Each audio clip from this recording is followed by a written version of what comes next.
let's talk about Frontier and the illustrious Jason Momoa. Now, Jason Momoa did a show called Frontier in Newfoundland. It was done by Discovery Canada, and it basically clearly references the Métis people with our battle standard. The trouble is, Jason's from Hawaii, and there are almost no roles for actually Métis people to actually represent Métis people. And they know this because one of the co-stars is a descendant of Cuthbert Grant, one of my descendants. The show is honestly probably based on Cuthbert Grant, who fought in the Pemmican Wars against HSBC monopoly. Now, the reason why this is significantly a problem is there is no openly identifying Métis people within the entire show. There is a bunch of Métis actors, well, part Métis, but they are all tribe members. They're all treated as full blood and as tribal members during this time period, when the Métis were integral members of this. And it's proven by the fact that literally it's in the title credits. There's only a couple Métis roles I can think of in representation of film. And now there is becoming more and more Native representation, but the conversation about the Métis people is going to disappear more and more. Here's why. The best two things I can think of for Métis representation is with Clara Guy, who played a gun-toting Métis cowgirl in Strange Empire. Now, in many ways, in other media, she's represented as Ojibwe, not as a Métis person. The same thing, you have Jason Momoa, who is Hawaiian and alleged Native American descent on his mother's side, but we're talking about Elizabeth Warren levels of alleged Native descent that I've never seen genealogy. I couldn't locate any of it. No specific tribal references, no kinship or contemporary culture. But for most people, that's enough. I can play a Native American guy because I have a little bit of blood. Well, I have Nakota blood, but I'm not going to be leather and feathering anytime soon. There's no way I'm going to be playing full-blooded Native dude. Or by the same merit, how am I going to play, what I'm going to do, play someone from Hawaii? I mean, I'm going to actually be like Indigenous Hawaiian because I'm Michif. The two don't translate, and it should be fair all the way around, especially given how tight and how small the scope of its representation and how the Métis have basically been erased from American history.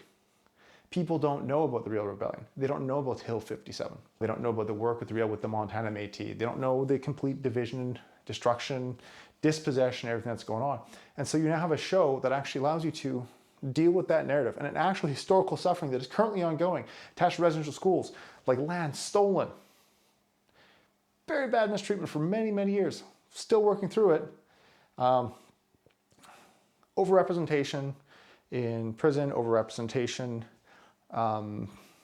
in poverty, and most of the bad statistics, not to the same extent, mind you, as full-blooded Indigenous people, but still significantly different from the Canadian population and still an issue. One of the big reasons why doing this Métis series in Atlantic Canada caused a problem is there's a problem with the Eastern and the Western Métis. Now the Western Métis, that flag you see at the opening credit, it's the battle standard. It belongs to the Red River people. Now, with the way it was done for Frontier, it was a shot exclusively in Atlantic Canada and Newfoundland.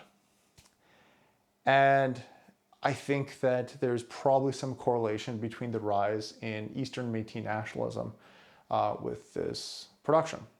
And that is not to dismiss any kind of the struggles that people have when they're trying to deal with half-breed culture or they're trying to deal with being pushed up with the Indian Act.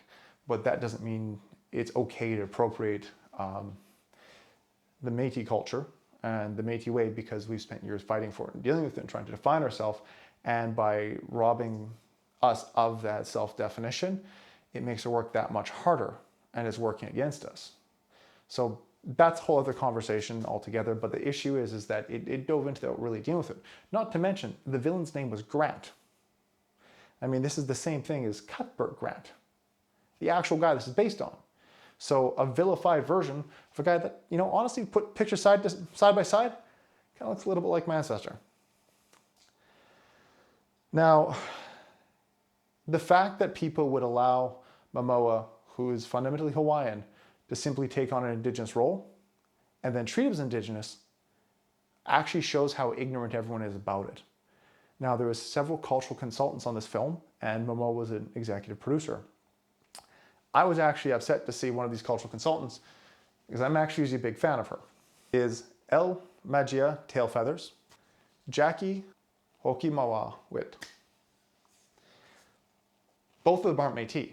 You have a show where the centralized story is about the Métis nation, Métis people, with a Hawaiian actor, and not a single Métis person as a cultural consultant.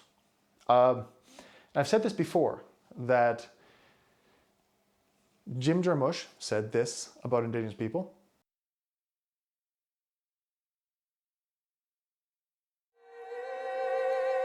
That is a genocide that occurred, and the culture wanted to perpetuate the idea that these people are now mythological. You know, they don't even really exist. They're like dinosaurs.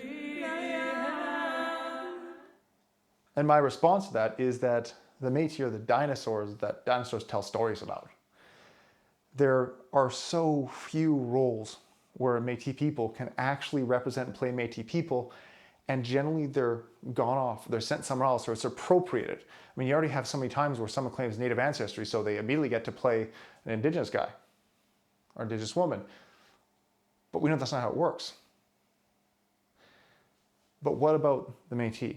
I mean that importantly because, and I've said this before, the reason the Métis are so important is because we were the answer to the Indian problem, kinship and family. The debate about ingenuity, whether we're Native American, it's a silly debate.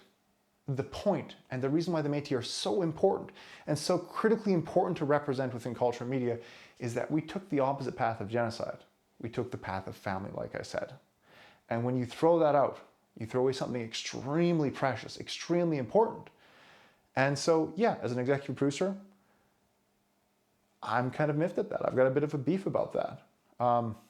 I certainly would never feel that I could go to Hawaii and represent his culture. That would be inappropriate. Now, I realize that there's a lot of indigenous actors that get a really bad shake and they need to take any roles they can. So I'd blame no one for taking the roles. But there's one guy who didn't have to do that. He didn't have to make that choice. But he did.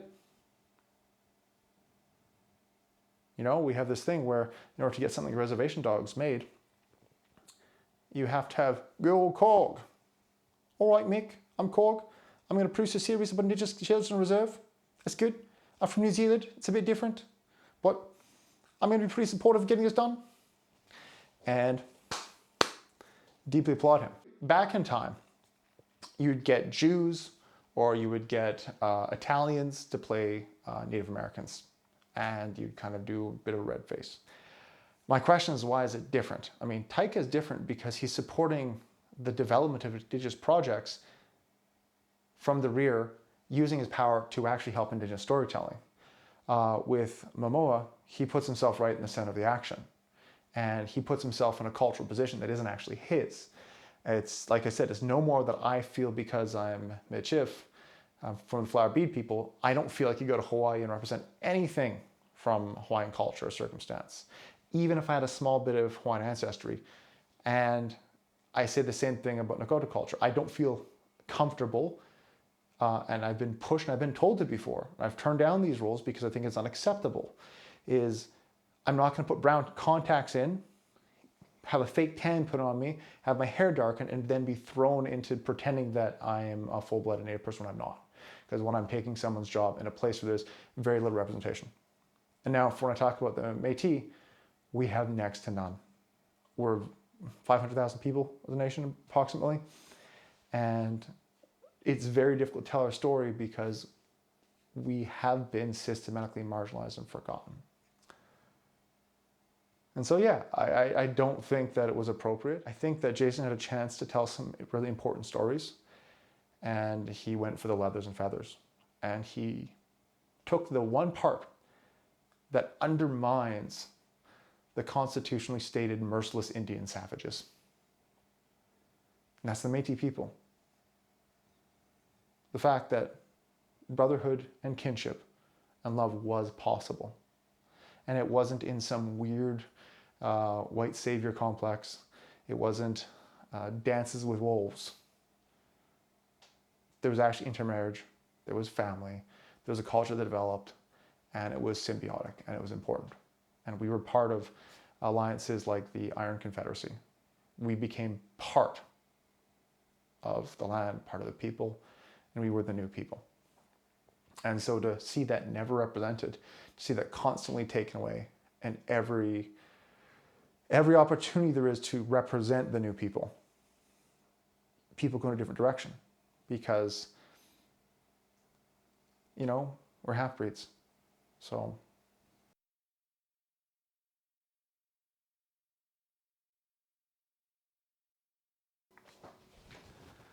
all right, so Frontier showrunner Rob Blackie, an interview that I've linked below, argues for pluralistic representation. And I think I've already touched on this, but I want to be crystal clear that there's no ground for it. I've said before, by that same logic, I should be allowed to play Native Hawaiian or Lakota, which would be inappropriate. And the reason why it's inappropriate is because of scarcity of role. There's the same issue that was brought up with the Jerusalem Post when it came to Jewish representation in film. It's not as critical to make sure that every actress is Jewish in a role that portrays a Jewish woman because of Gal Gadot, because of Natalie Portman, because there's prominent actors and they're not completely misrepresented as a community. With the Métis, we are completely misrepresented as a community. So it means you're stealing the very limited roles that we have to represent ourselves, and you're taking them a different direction. And it's you, the showrunner, doing that. It's you, the executive producer, doing that and taking that role. You think that the early roles with Momoa in 2014 with Native Americans, do you think those couldn't have actually gone to someone who's Native American in a limited role? Not a guy who's already in Game of Thrones, not a guy who's already Aquaman. You take the scarcity from it. The Métis Village, after looking at the article, I reviewed it and went to the first episode of season 3. I can't find a single Métis actor in the Métis Village.